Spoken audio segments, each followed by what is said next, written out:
Aujourd'hui, c'est l'épisode surprise, apparemment, d'après James Gunn. Évidemment, bonjour à toutes et à tous, j'espère que vous allez bien, bienvenue dans cette nouvelle vidéo réaction review au 6e épisode de la saison 2 de Peacemaker. Un épisode que j'attends particulièrement parce qu'on nous tease des surprises et surtout parce que ça y est, Peacemaker a décidé de passer dans son monde idyllique et d'y rester indéfiniment, jusqu'à évidemment que notre team aille le chercher. J'ai très hâte de découvrir ça, pour l'instant c'est une série plus ou moins sans faute, mais avec laquelle je passe un excellent moment. Et je vous propose qu'on y aille, réaction et review de ce 6e épisode.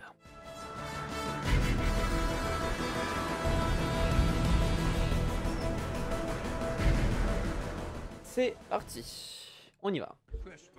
On a directement une réunion de famille avec Emilia. Elle va kiffer sa vie, hein. C'est normal. Chapitre 6.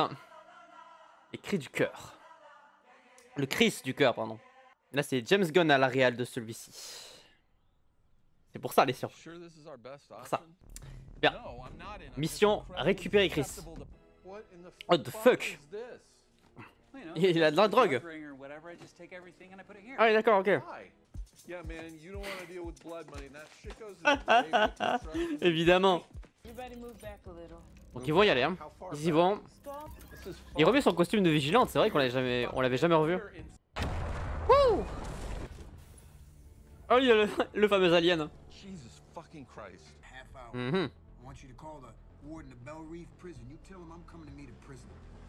Il va aller chercher un détenu, quelqu'un qu'on connaît peut-être. Bloodsport? J'y crois.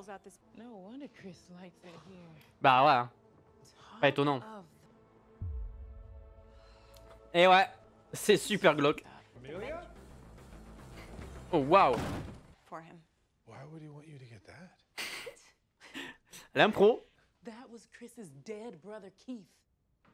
Une vie sa meilleure vie. Hein. Ça va être intéressant de voir aussi leur point de vue à ces 4 personnes là. Oh yo yo. Et là il a compris. Et là il a compris. Et là il a compris.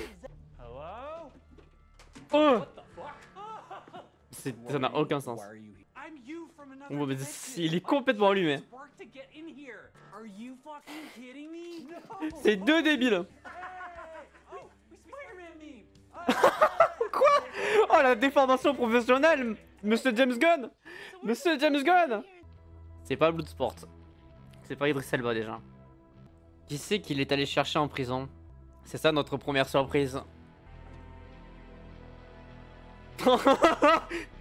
C'est Luthor. C'est Lex Luthor, bâtard. Oh le caméo de baiser. 265 années. Bon courage. Ah, ils ont ouvert le portail hein. We're all here, Chris, to get you to come back. Why don't you tell me how you feel? And you never even told me about you and Rick Flag Jr. C'est vrai aussi. This whole time I've been trying to get close to somebody whose boyfriend I killed. He wasn't my boyfriend. Gonna don't hate me. I know you know I don't. But I'm in love with you, Amelia. Do you have feelings about me or not? So what? So you're gonna stay here if I don't and come home if I do? Fucking nightmare! I don't care. I do. What I do is I go and I get in bar fights. I know. Just so I can fucking feel something. Logique. Ça c'est ce qu'on avait plus ou moins compris. Are you coming back or not? My brother. Il a son père et son frère. Bon, il a décidé de rester, même en lui avouant tout.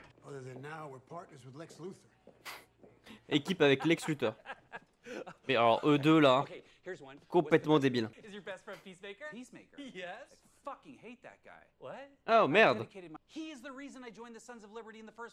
Un fils de la liberté? Un méchant quoi. Le père. Rien remarqué de bizarre.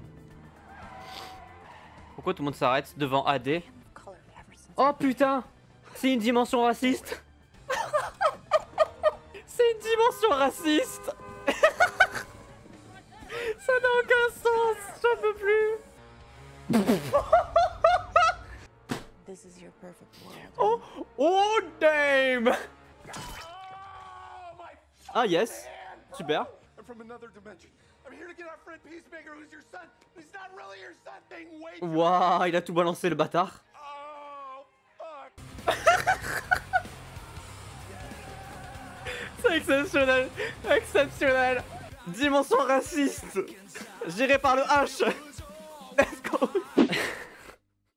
Bon, c'est exceptionnel. Non mais il est évident que derrière derrière ce monde utopique se cachait évidemment quelque chose qui n'allait pas. Alors là vraiment, on cause toutes les cases de ce qui pouvait être pire.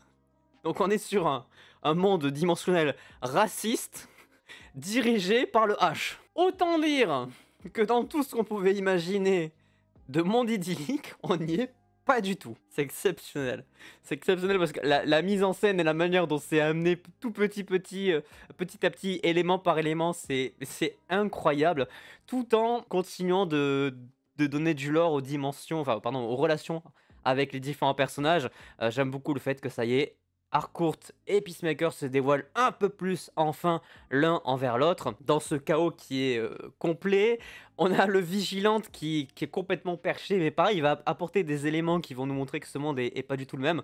Ils sont exactement pareils, sauf qu'ils n'ont pas du tout Peacemaker en tête de la même manière. L'un c'est son meilleur ami, l'autre c'est son ennemi juré. Le super trio, dans cet univers-là, probablement quelque chose d'assez obscur, voilà, qui se rapproche possiblement du petit symbole qu'on a vu sur le drapeau américain à la fin de l'épisode. Possiblement sur une équipe de super-héros qui n'est pas vraiment des super-héros, si vous voyez ce que je veux dire. Exceptionnel.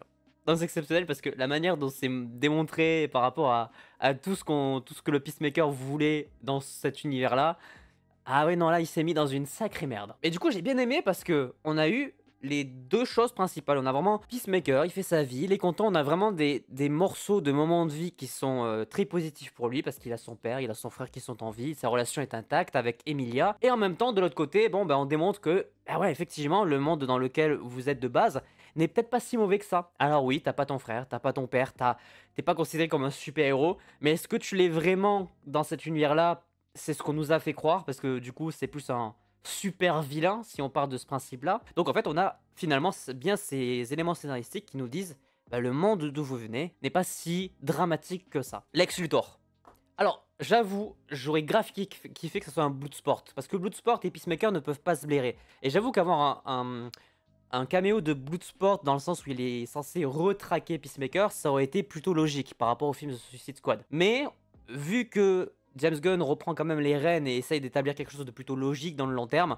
Et comme il est relié évidemment à Superman parce que Peacemaker a fait un caméo dans ce film, ramener le grand méchant avec justement derrière l'annonce du film Man of Tomorrow, qui est le deuxième film Superman. Bon, c'est plutôt logique, c'est appréciable. Lex Luthor va du coup être libéré et ça va pouvoir amener à sa tenue de jeu de robot qu'il aura du coup dans le film Superman qui sortira en 2027. Donc caméo très maîtrisé, parfait, il n'y a rien à dire là-dessus. C'est notre première grosse surprise de ce show, en attendant évidemment celle qu'on nous a préparée apparemment dans le 8e. Très bon épisode encore une fois, très bien écrit, très bien réalisé par notre cher James Gunn. Toujours un petit peu court, malheureusement, c'est vrai que je me lasserai pas de me manger 1 heure de Peacemaker pour être très honnête, tellement la qualité est présente, mais ça ne donne que envie d'attendre la suite et de regarder les prochains épisodes en sachant qu'il nous en manque donc plus que 2. Bref, sur ces bonnes paroles, j'espère donc que cette review réaction au 6e épisode vous aura plu. N'hésitez pas à laisser un petit pouce bleu si c'est le cas, à vous abonner, activer la cloche pour ne pas manquer les prochaines vidéos. Et sur ce, évidemment, portez-vous bien.